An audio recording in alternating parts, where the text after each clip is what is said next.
Sister cannot marry this single person. The alien princess has announced that she will marry me. Asterisk Commander Sarah Chen sat in her office chair, staring at the blue holographic message that floated in front of her desk. The strange alien symbols slowly changed into English words as her computer translated them. She read the message 3 times, but it still did not make sense.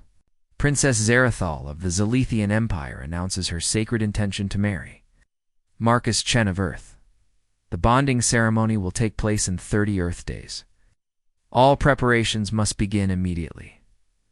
Sarah rubbed her tired eyes. To be some kind of mistake. Marcus was her younger brother, and he was already engaged to Dr. Alina Vasquez. Their wedding was planned for next month back on Earth. How could an alien princess want to marry him? She pressed the communication button on her desk. Get me Marcus Chen. Emergency priority. While she waited, Sarah opened her computer files about the Zalithian Empire.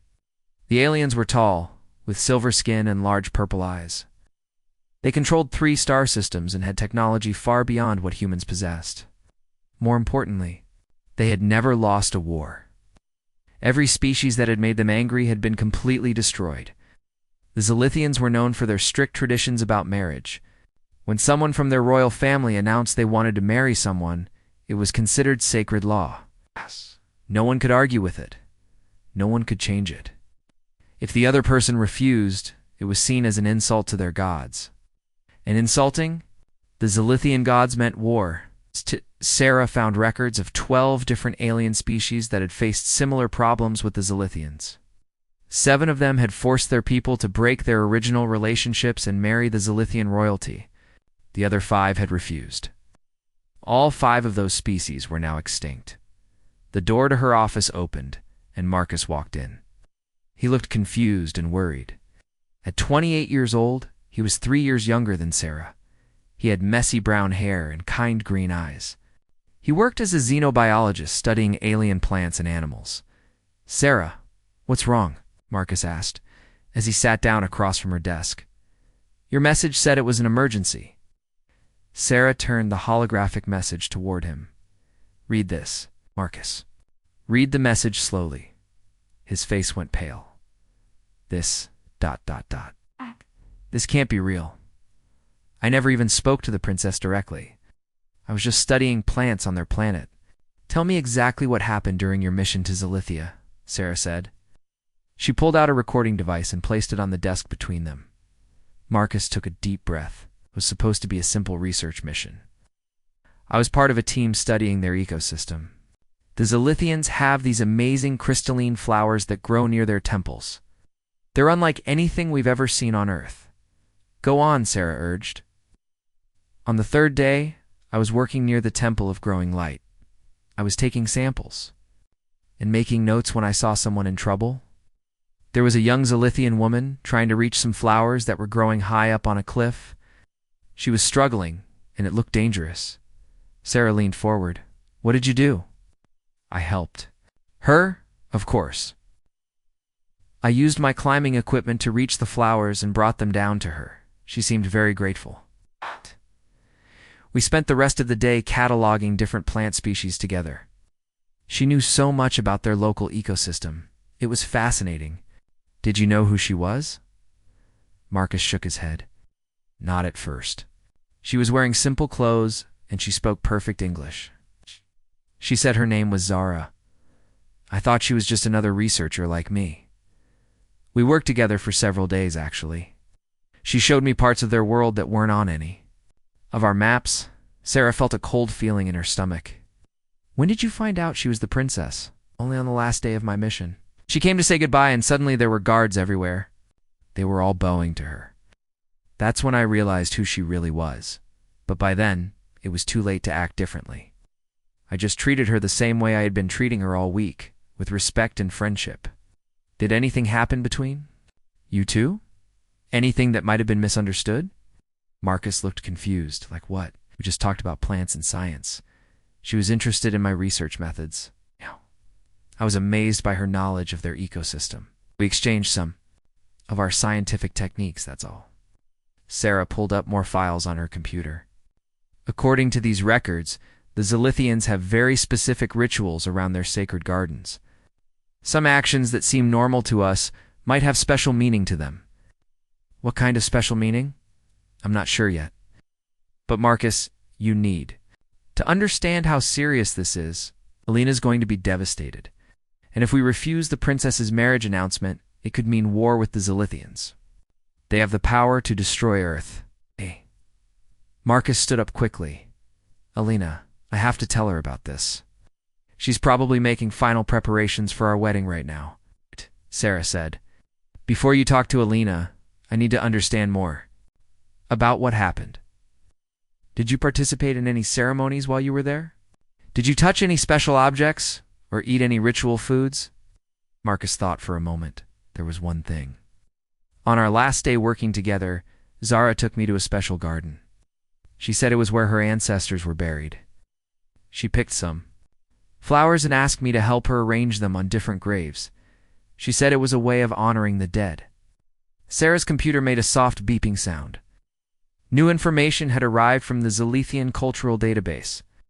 She read it quickly, and her face went white. Marcus, I think I know what happened. According to this, arranging flowers together on ancestor graves is part of a Zilithian bonding ritual.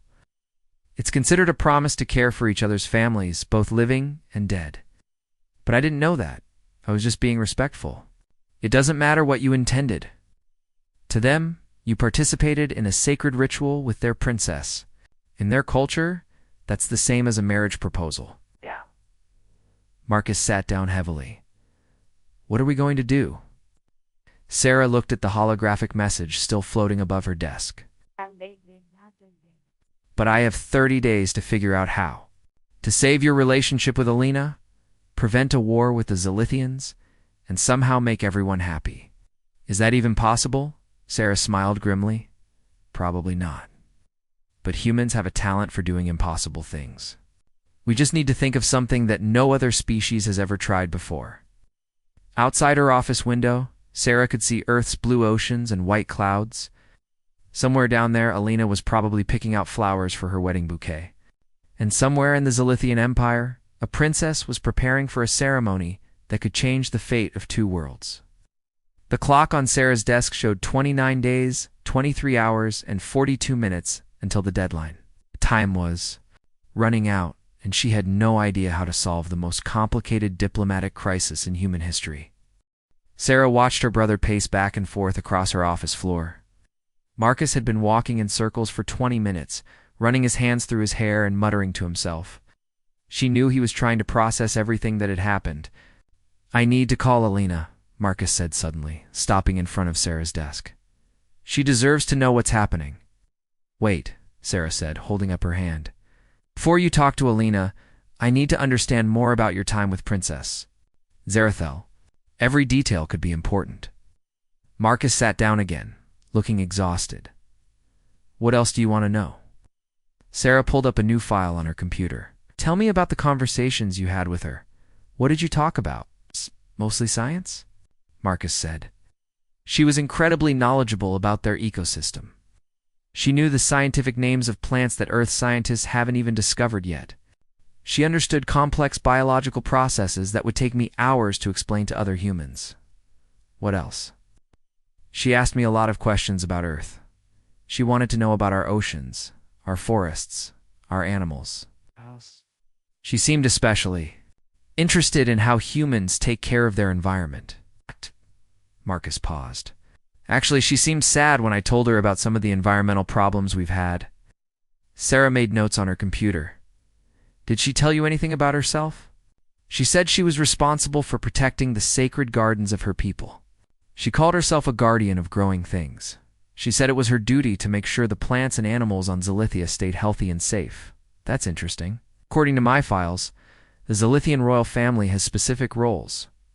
The princess is indeed the guardian of growing things. It's not just a job, it's a sacred position. Marcus looked worried. What does that mean? It means that when you helped her with her work, you weren't just helping a researcher.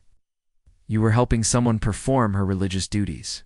God, Sarah scrolled through more information, and Marcus, look at this. The Zilithian bonding ritual you accidentally participated in. It's specifically designed to find a partner who can help the Guardian protect their world.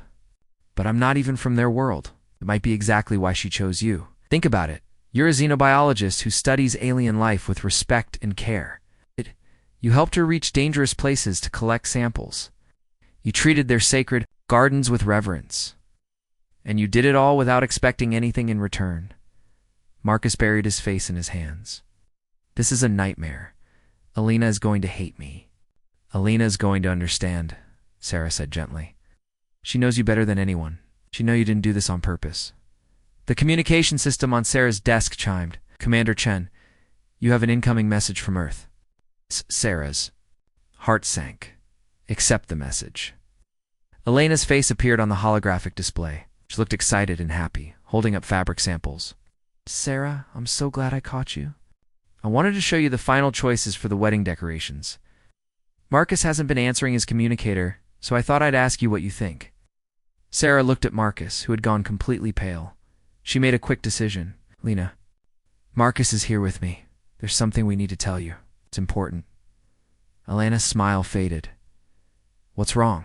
Is everything okay? Marcus straightened up in his chair. Lena, I love you. I need you to remember that, no matter what I'm about to tell you. You're scaring me, Elena said. Sarah activated the recording she had made earlier. Alina, we need you to listen to this conversation. Don't interrupt until it's finished. For the next 15 minutes, Alina listened to Marcus explain everything that had happened on Zalethia. Sarah watched Alina's face change from confusion to shock, to anger, to sadness. When the recording ended, there was silence for a long moment. So an alien princess wants to marry my fiancé because he helped her pick flowers, Elena said finally. Her voice was very calm, which worried Sarah more than if she had been shouting. It's more complicated than that, Sarah said. In their culture, what Marcus did was equivalent to a marriage proposal, and if we refuse, they'll destroy Earth. That's what happened to other species who refused, Sarah admitted. Alina was quiet for another long moment, then she started laughing. It wasn't a happy laugh. It was the kind of laugh that came from a situation being so ridiculous that crying wouldn't help. This is insane, Alina said. I'm supposed to give up the man I love because he was too polite to an alien princess. Alina, I swear I didn't know, Marcus said. If I had known what that ritual meant, I never would have participated. I know, Alina said, and her voice was gentler now. I know you, Marcus. You would never hurt me on purpose. That doesn't make this any easier? Sarah leaned forward. Alina, I've been studying the historical records. Every other species that faced this situation either gave up their original relationships or went to war. Both choices ended badly. So what are you suggesting? I'm suggesting that maybe humans can find a third option. Something that no other species has ever tried. Alina looked skeptical. Like what? I don't know yet. But I have an idea that might work. What if we could arrange for you to meet Princess Zarathal directly? Meet her? Alina looked surprised. Is that even possible? The Zalithians have agreed to send a diplomatic ship to the space station. The princess wants to meet with our family before the bonding ceremony. It's traditional for the families to get to know each other. Marcus looked terrified. That sounds like a terrible idea. What if Alina and the princess don't get along? What if they do? Sarah asked. Alina, you're a xenobiologist too. You and the princess might have more in common than you think, Lena. Consider this. What would be the point of meeting her? Maybe understanding each other better could help us find a solution that works for everyone, Sarah said. The princess chose Marcus because she was impressed by his respect for life and his scientific knowledge. Ow. Those are the same qualities that made you fall in love with him? You think she and I might become friends? Elena asked doubtfully. I think it's possible. And if it happens, maybe together, you can figure out how to solve this problem. Elena was quiet for a long time. Sarah could see her thinking, weighing the possibilities. Finally, she nodded. Okay, I'll meet with the princess. But Sarah, if this doesn't work, I'm not giving up Marcus without a fight. Sarah smiled. I wouldn't expect you to. Humans don't give up easily. That's what makes us special. Marcus reached toward the holographic display, wishing he could hold Elena's hand. "Are you sure about this?" "No," Elena said honestly. "I love you, and I'm willing to try anything to keep us together, even if it means making friends with an alien princess." Sarah felt hope for the first time since this crisis began. Maybe, just maybe, humanity's greatest strength, their ability to connect with others and find common ground, could solve what seemed like an impossible problem. "The princess's ship arrives in 3 days," Sarah said. "We have that long to prepare for the most important meeting in human history?" The Zilithian ship arrived at the space station exactly on time. Sarah watched through the observation window as the beautiful silver vessel docked with their station. The ship looked like a giant flower made of metal, with curved petals that glowed softly in the darkness of space. "It's beautiful," Elena said, standing beside Sarah. She had arrived from Earth the day before, and she looked nervous but determined. "Zilithian ships are grown, not built," Marcus explained. "They use their advanced biotechnology to create living metal that shapes itself." Sarah checked her watch. "The princess will be here in 10 minutes. Are you both ready?" Elena smoothed. Down her blue dress, she had chosen to wear something simple but elegant, wanting to show respect without trying too hard. "I'm as ready as I can be." Marcus was wearing his best formal uniform. His hands were shaking slightly. "What if this makes everything worse?" "It won't," Sarah said firmly. "Trust me." The docking bay doors opened, and Princess Zarathal entered the station. Sarah had seen pictures of Zilithians before, but meeting one in person was different. The princess was tall and graceful, with silver skin that seemed to shimmer in the light. Her large purple eyes were kind and intelligent. She wore a flowing robe that looked like it was made from living plants. Behind her walked the guards, but they stayed back as the princess approached. "Commander Chen," the princess said, bowing slightly. Her voice was musical, like wind chimes. "Thank you for allowing me to visit your station." "Your Highness," Sarah replied, bowing back. "Welcome. May I present my brother Marcus and his intended bride, Elena Vasquez?" The princess's eyes focused on Marcus, and she smiled warmly. "Marcus, it is good to see you again. I've thought about our time in the gardens often." Marcus bowed awkwardly. "Your Highness, I want to apologize."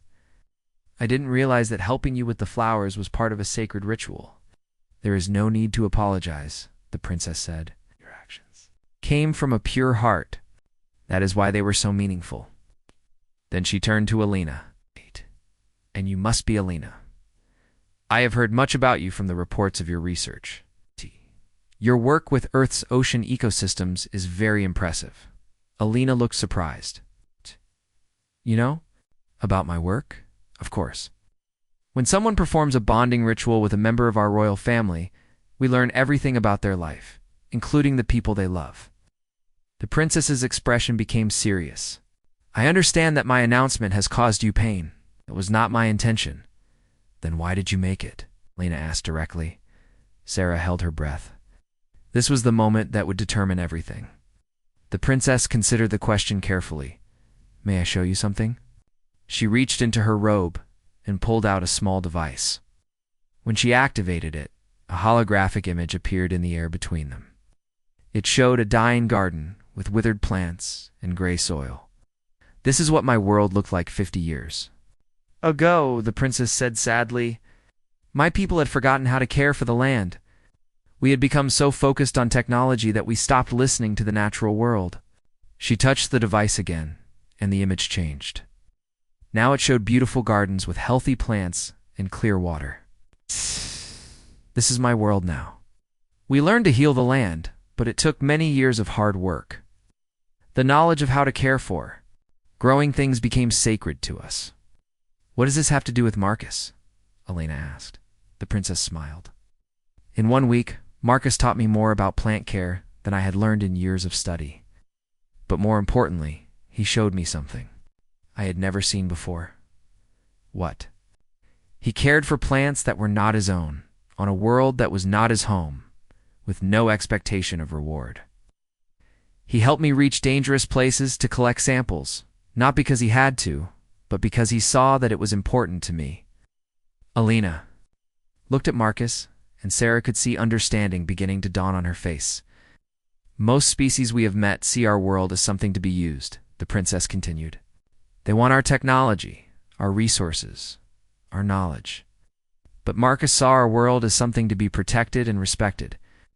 So you want to marry him because he's a good scientist? Alina asked. The princess shook her head. I want a bond.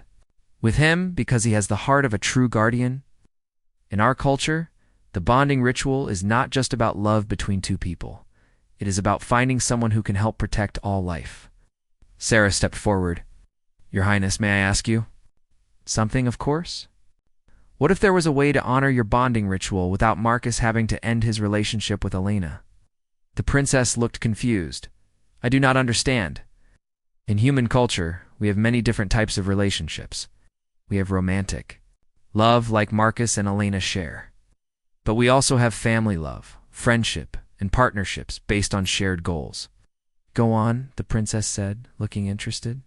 What if Marcus could be bonded to you as a guardian partner, someone who helps you protect growing things while still being married to Alina as his romantic partner? The princess was quiet for a long moment. That is, not something we have. Ever considered? Our bonding rituals have always been about choosing one person for life. But did the ritual specifically say it had to be a romantic bond? Sarah asked. The princess thought carefully. The ancient words speak of joining hearts in service to life. They do not specifically mention romantic love. Lena suddenly stepped forward, Your Highness. May I ask you something?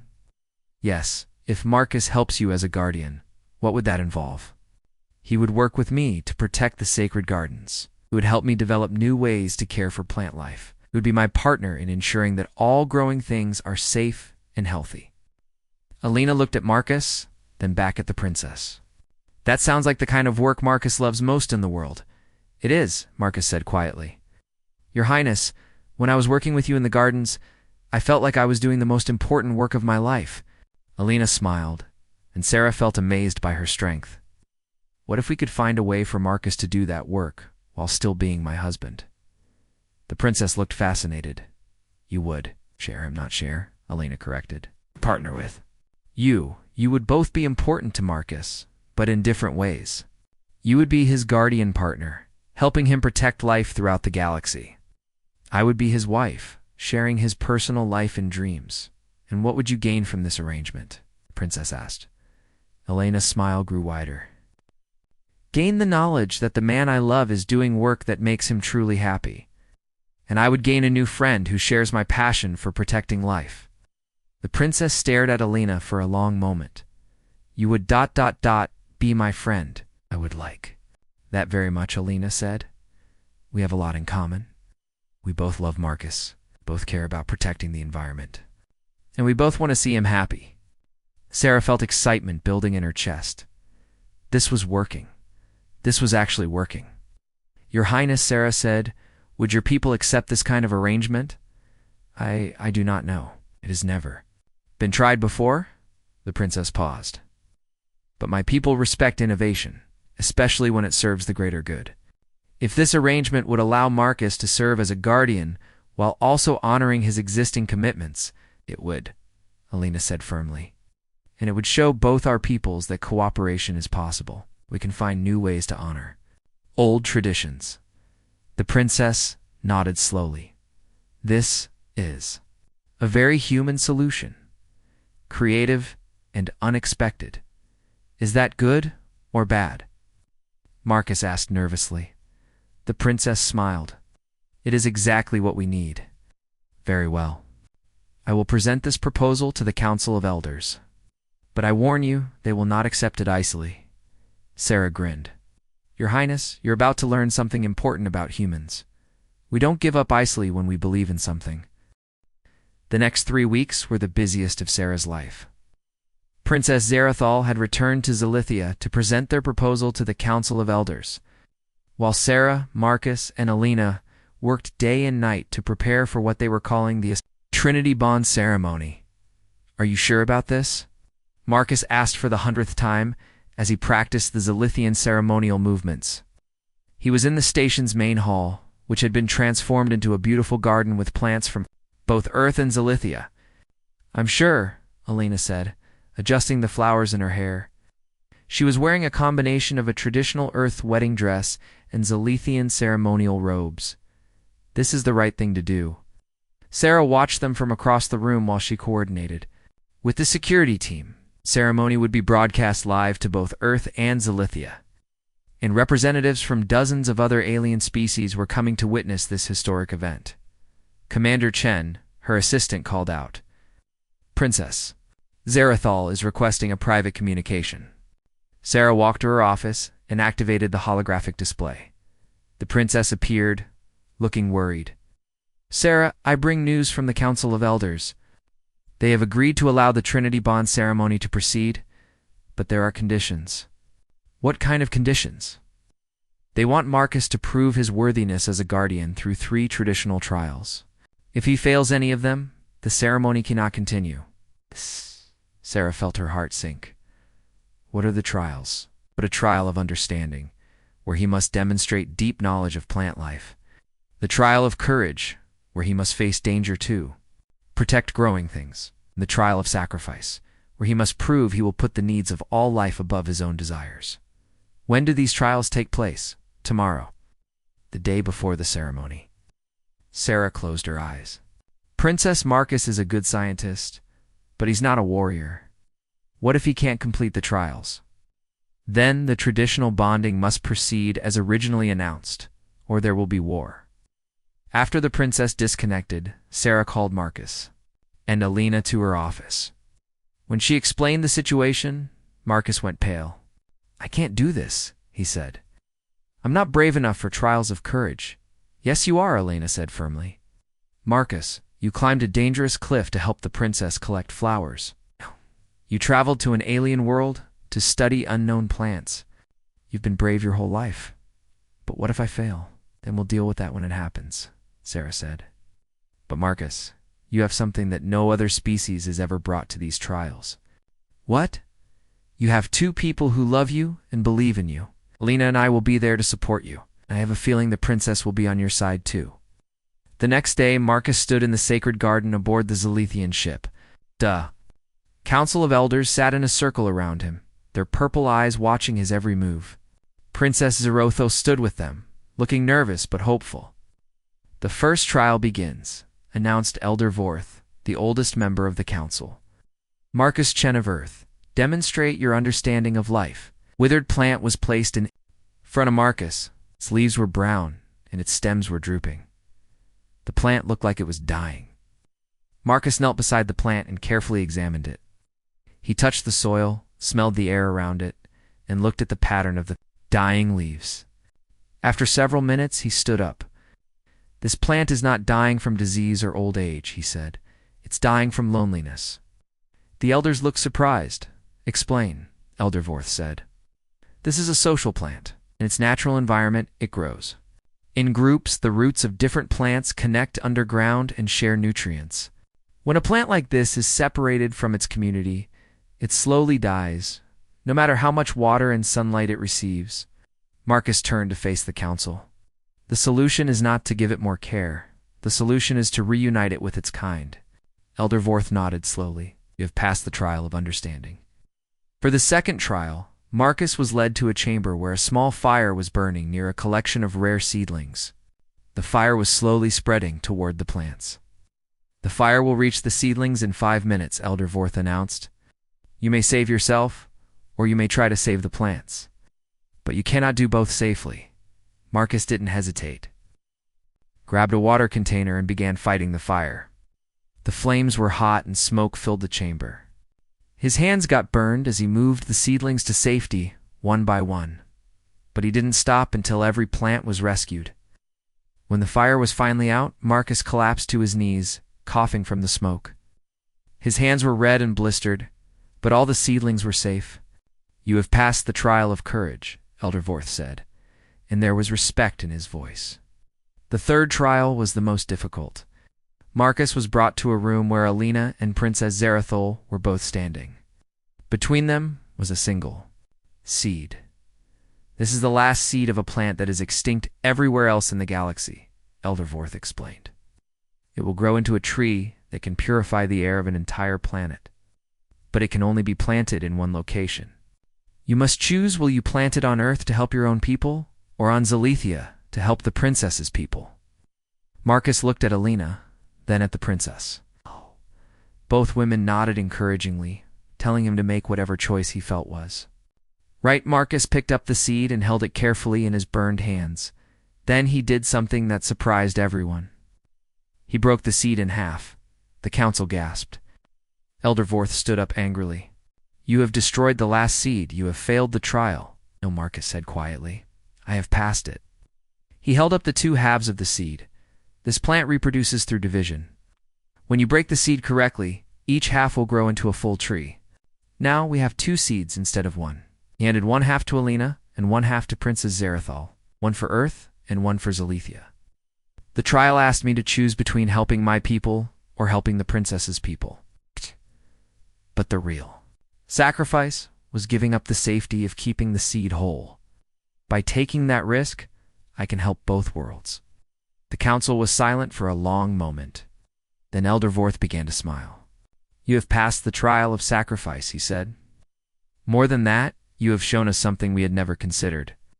You have shown us that sometimes the greatest sacrifice is not choosing between two good things, but finding a way to achieve both. Princess Zarathal stepped forward. The council has decided. The Trinity Bond ceremony will proceed as planned.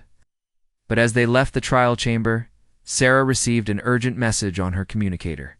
A group of Zalithian military commanders had decided they could not accept this change to their traditions. They were planning to attack the ceremony and take Marcus by force. Sarah looked at Marcus, Alina, and the princess. Tomorrow was supposed to be a day of celebration and unity. Instead, it might become a battle for the future of both their worlds. We need to prepare for the worst, Sarah said grimly. Some people don't want this ceremony to succeed, and we'll make sure it does, Alina said determinedly. We've come too far to give up now. The princess nodded. My loyal guards will protect the ceremony. And I believe that when people see the Trinity Bond in action, they will understand that this is the future. Marcus looked at his burned hands, then at the two women who meant everything to him. Tomorrow, we change the galaxy. The morning of the Trinity Bond ceremony arrived with both excitement and fear. Sarah stood in the main hall of the space station watching the final preparations. Representatives from 30 different alien species had come to witness this historic event. News crews from across the galaxy were setting up their equipment. Commander Chen, her security chief, reported, We've detected 3 Zalithian military ships approaching the station. They're not responding to our communications. Sarah felt her stomach tighten. How long until they arrive? 20 minutes. The ceremony is supposed to start in 15. Sarah activated her communicator. Akas Elena, Princess Zarathal. Please come to the main hall immediately. Within minutes, the 3 of them rushed into the hall. Marcus was wearing a combination of Earth formal wear and Zalithian ceremonial robes. Lena looked beautiful in her modified wedding dress with Zalithian flower patterns. Princess Zarathal wore flowing robes that seemed to shimmer like living water. The rebel commanders are almost here, Sarah told them. We have a choice. We can delay the ceremony and try to negotiate, or we can proceed as planned and hope for the best. We proceed, Princess Zarathal said immediately. If we show fear now, it will prove to them that this ceremony is wrong. I agree, Alina said, taking Marcus's hand. We've come too far to stop now. Marcus nodded, though Sarah could see he was nervous. Let's do this. Sarah gave orders to her security team, then activated the ceremonial broadcasting system. Ladies, Gentlemen, and honored beings from across the galaxy, welcome to a ceremony that will make history. Today, we witness the first Trinity Bond between humans and Zalithians. The hall filled with music, a beautiful combination of Earth's orchestral sounds and Zalithian harmonic crystals. The ceremony began with traditional elements from both cultures. Marcus and Elena stood together at the center of the hall, surrounded by earth flowers. They spoke the vows they had written for each other, promising to love and support each other through all the challenges life might bring. Marcus, Elena said, her voice clear and strong, You are my partner in science, my companion in adventure, and my best friend. I promise to stand beside you as you work to protect life throughout the galaxy. Lena Marcus replied, You are my heart and my strength. I promise to always come home to you, no matter how far my work as a guardian might take me. They exchanged rings, just as they had always planned. Then Princess Zarathal stepped forward. The music changed to include more Zilithian harmonies. She and Marcus stood facing each other, while Alina stood beside them as a witness. Marcus Chen of Earth, the princess said formally, Do you accept the sacred duty of guardian? Will you? Help me protect all growing things from the smallest seed to the mightiest tree. I do, Marcus said. Princess Zarathal, I promise to be your partner in protecting life. I will bring the knowledge of Earth to help the gardens of Zilithia, and I will carry the wisdom of Zilithia to help heal the world of my birth. Then I name you guardian brother, the princess said. You are bound to me not by romantic love, but by something deeper, the shared duty to preserve life itself. She placed a living crown made of Zilithian crystal flowers on Marcus's head. The flowers glowed softly, accepting him as their protector. Alina stepped forward. Princess Zarathal, I asked to be recognized as guardian sister. I want to help in this sacred work. The princess smiled and placed a similar crown on Elena's head. Elena Vasquez of Earth. You are my sister in both law and purpose. Together, we three will show the galaxy what cooperation can achieve.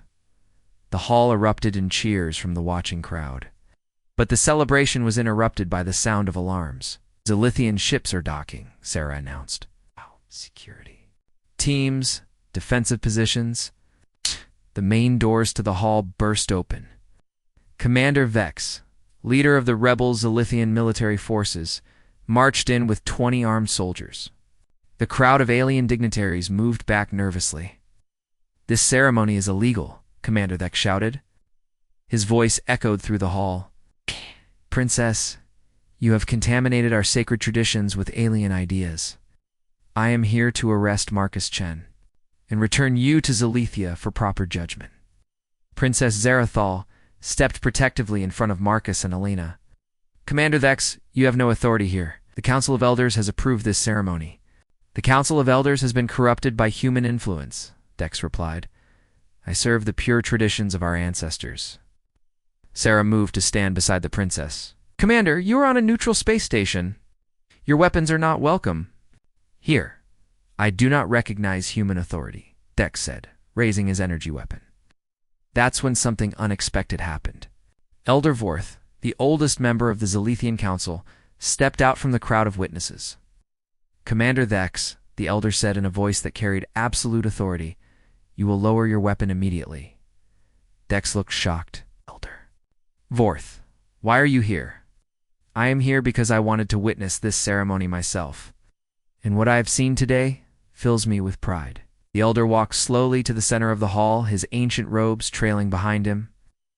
Speak of preserving our traditions. Our most sacred tradition is the protection of life. Today, I have watched 3 young beings create something new and beautiful. They have found a way to honor our customs while also respecting the customs of another species. But Elder, the humans are changing us. Yes, Elder Vorth said with a smile. And we are changing them. That is what happens when different forms of life come together. They create something greater than either could achieve alone. He turned to address the entire crowd. I have lived for 300 years. I have seen our people make many mistakes. We have been proud and isolated, believing that our way was the only correct way. But today, I see a different path. The elder walked over to Marcus Alina and Princess Zarutho. These 3 have shown us that tradition is not about doing things exactly as they were always done. Tradition is about preserving the values that matter most: love, cooperation, and the protection of life. Commander Vex lowered his weapon. Slowly, Elder, I do not understand. Then watch and learn, my child. Elder Vorth took out a ceremonial crystal and held it high above his head. By the authority of the Council of Elders and the blessing of our ancestors, I declare this Trinity bond to be sacred and binding. May it be the first of many such unions between our peoples. The crystal began to glow, and the light spread. Throughout the hall, every plant in the room responded to the light, growing brighter and more beautiful. Commander Vex stared in amazement. The plants. They approve of this union. They do, the elder said. And so do I. One by one, Vex's soldiers lowered their weapons. The commander himself knelt before the elder in a gesture of respect and apology. Forgive me, Elder Vorth. I was wrong to oppose this ceremony. There is nothing to forgive, my child. You acted from love of our traditions. But now you see that our traditions can grow and change while still remaining true to their purpose. The ceremony concluded with a great celebration. Representatives from dozens of species came forward to congratulate the three partners. Many asked if similar arrangements might be possible between their own peoples. 6 months later, Sarah stood in her office reading reports from across the galaxy. The Trinity Bond had inspired 15 other interspecies partnerships. Trade agreements were being signed. Scientific knowledge was being shared freely. Conflicts that had lasted for centuries were being resolved through cooperation instead of war. Marcus and Alina had moved to a research station that orbited between Earth and Zalithia. They were working with Princess Zarathal to develop new technologies that could heal damaged ecosystems on both worlds. Their first success was a hybrid plant that could grow in space, providing food and oxygen for long-distance travelers. Princess visited Earth regularly, teaching human scientists about Zalithian biotechnology. She had become so popular that several universities had offered her honorary degrees. Most importantly, the three partners were happy. Marcus had found his true calling as a guardian of life. Lena had gained not just a friend in the princess, but a whole new field of scientific research. And Princess Zarathal had discovered that having human partners made her work more effective and more joyful. Sarah smiled as she looked out at the stars. Humans had a gift for finding solutions where others saw only problems. They had a talent for building bridges between different worlds and different hearts. And sometimes that was exactly what the galaxy needed. The Trinity Bond had not just saved two people's love story. It had shown every species in the galaxy that cooperation was possible. The traditions could evolve, and that the future belonged to those brave enough to try something new. As Sarah watched ships from dozens of different worlds dock at her station, she knew that this was just the beginning. Humanity's greatest adventure was not exploring the stars, it was bringing the stars together.